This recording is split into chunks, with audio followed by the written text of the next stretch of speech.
माननीय उप मुख्यमंत्री महोदय जी के माध्यम से वित्त विभाग से संबंधित जो प्रश्न पूछा है उसमें मैंने जानकारी लेना चाहिए है कि सरकार ने जिन अधिकारियों और कर्मचारियों को ओल्ड पेंशन स्कीम के अंतर्गत पेंशन लगाई है, क्या उन अधिकारियों कर्मचारियों ने सरकार के खजाने में धनराशि जमा करवा दी है।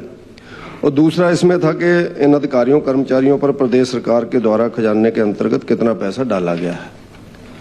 तो अध्यक्ष महोदय उत्तर में और इसका कोई ऐसा प्रत्यक्ष उत्तर नहीं दिया है जैसा ओपीएस के मामले में प्रदेश के कर्मचारियों को या प्रदेश की जनता को वर्तमान सरकार गुमराह कर रही है। वैसा ही उत्तर है कि ओल्ड पेंशन स्कीम को लागू करने के लिए जारी मानक संचालन प्रक्रिया के अनुसार पेंशन प्रदान करने से पहले संबंधित अधिकारी कर्मचारी द्वारा धनराशि जमा करवाना अनिवार्य है। ये आपका ख भाग का उत्तर है। ख भाग का उत्तर आपने दिया है कि ओल्ड पेंशन स्कीम के अंतर्गत पेंशन के मामले विभागों के द्वारा सीधे तौर पर महालेखाकार कार्यालय को भेजे जाते हैं और इसलिए वित्त विभाग के पास इसका कोई ब्यौरा उपलब्ध नहीं है।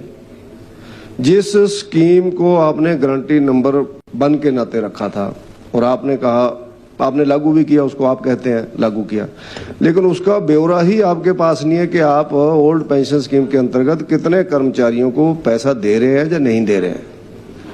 अब प्रश्न के उत्तरों को माननीय उप मुख्यमंत्री महोदय मैं माननीय अध्यक्ष जी के माध्यम से जो जानना चाहता हूं कि इसका उत्तर क्या विस्तार में सेशन के अंत तक मुझे मिल जाएगा क्या? अभी दे देंगे माननीय उप मुख्यमंत्री महोदय। अध्यक्ष महोदय, सेशन के अंत तक क्यों उत्तर देंगे? अभी उत्तर देंगे, अभी उत्तर देंगे आपके साथ बात करके।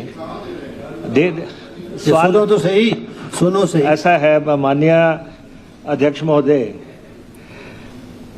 पहले तो मैं माननीय सदस्य से ये जानना चाहता हूं कि आप किस पैसे की बात कर रहे हैं कि वो जमा हो गया। एक मिनट पहले सुन लो, आप रिएक्शनरी बहुत हैं आप। नहीं, आपके साथी की बात कर रहा हूं, आपको नहीं कह रहा हूं। है पहले तो अध्यक्ष महोदय, हिमाचल प्रदेश सरकार ने ओपीएस लागू करने का फैसला किया क्योंकि ये हमारे गारंटी नंबर 1 थी जो हमने चुनाव के दौरान लोगों से वायदा किया था कि हिमाचल प्रदेश के कर्मचारियों को ओपीएस देंगे और आपने कहा था नहीं देंगे। दोनों में बड़ा स्पष्ट है कि कांग्रेस ने कहा था नहीं। सुन लो सुन लो सुन लो प्लीज सुन लो। एनपीएस एक मिनट, एनपीएस एक मिनट सत्य जी, आप उस समय हाउस में नहीं थे, मैं आपको सही स्थिति से अवगत करा रहा हूं। बाहर थे, लेकिन देखो जो बात यहाँ पे कही जाती है अंततः वही सत्य है, अंततः वही सत्य है। अब अध्यक्ष महोदय, हमने ओपीएस लागू करने का हमने ऐलान किया और हमें बहुत हम फख्र से कह सकते हैं कि हमने प्रदेश के कर्मचारियों को ओपीएस दी है। देखो सुन तो लो। अब अध्यक्ष महोदय, प्रदेश के कर्मचारियों से ऑप्शन मांगा गया। प्रदेश के 1,17,521 कर्मचारियों ने कहा कि हमें जो है पुरानी पेंशन चाहिए। 1,17,521 कर्मचारियों ने कहा कि हमें पुरानी पेंशन चाहिए। 1,356 कर्मचारियों ने कहा कि हम जिस प्रणाली में चले हुए हैं हम उसी में चलेंगे। हम विरोध नहीं है कि वो 1,356 है सारे, लेकिन 1,17,000 कर्मचारी अपना फैसला कर चुके हैं कि उन्होंने ओपीएस में चलना है।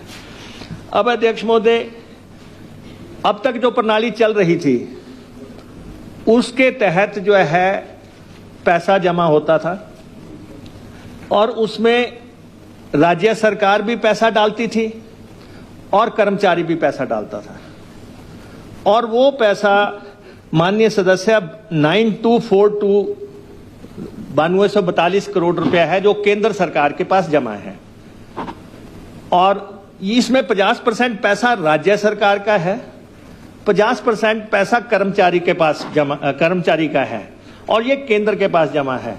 हम केंद्र से ये पैसा वापस मांगते हैं तो केंद्र ने ये पैसा इन्वेस्ट कर दिया हुआ है, उन्होंने कहीं बॉन्ड्स में कर दिया, कहीं कहीं कर दिया, इसलिए वो हमारा पैसा वापस नहीं कर रहे हैं।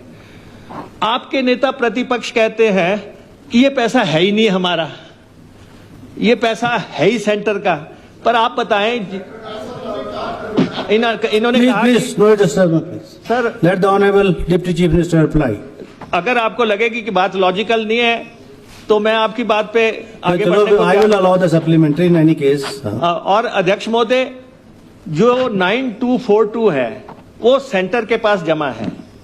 हम सेंटर पे लगातार बात कर रहे हैं कि क्योंकि इसमें 50% पैसा राज्य ने जमा करवाया है और 50% कर्मचारियों का है, आप ये पैसा हमारा वापस करें, क्योंकि वो कर्मचारी जो है नई पेंशन के दायरे में आ गए और जो उनका पैसा जमा है, 2 पेंशनें तो लग नहीं सकती, जो उनका पैसा जमा है वो राज्य कोष में आएगा। जब तक वो राज्य कोष में पैसा नहीं देंगे तो तब वो ओपीएस के पात्र नहीं बनेंगे।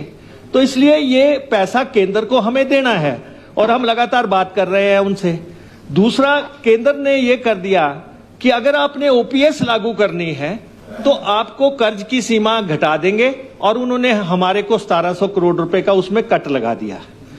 अब अध्यक्ष महोदय, जो ओपीएस है, जैसे जैसा कर्मचारी रिटायर होता जाएगा उसको ओपीएस मिलती जाएगी।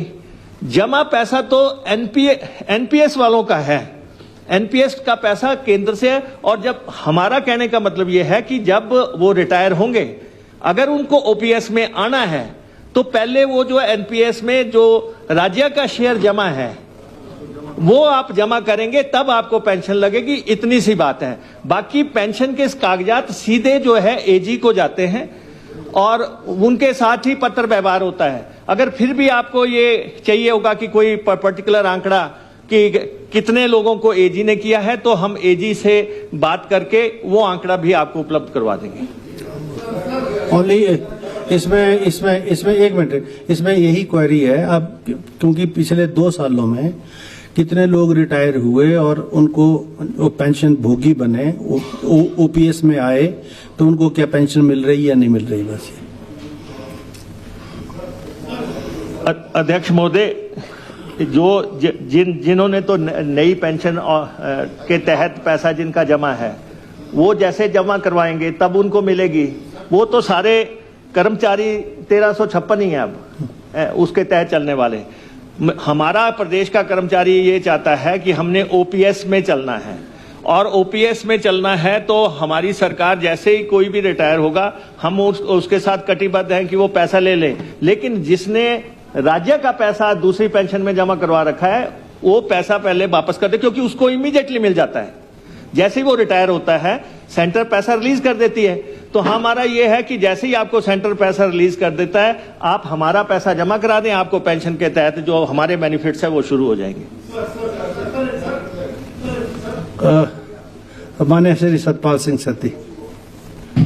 अध्यक्ष महोदय, जैसा माननीय उप मुख्यमंत्री जी ने बताया है,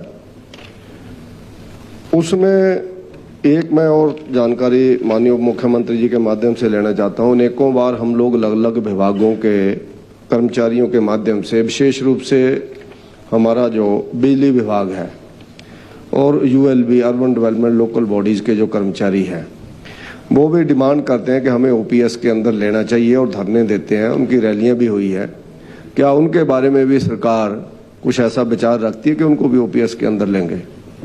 माननीय उप मुख्यमंत्री महोदय, हमारा वायदा प्रदेश के सभी कर्मचारियों से है और जो माननीय सदस्य बात कर रहे हैं ये जो है अंडर कंसिडरेशन है और सरकार में डिफरेंट लेवल पे उनके साथ बातचीत चल रही है कि इसको कैसे करना। जैसे हमने एचआरटीसी में लागू कर दी, वो भी एक बोर्ड है, कॉरपोरेशन है, तो हमने उसमें लागू कर दिया।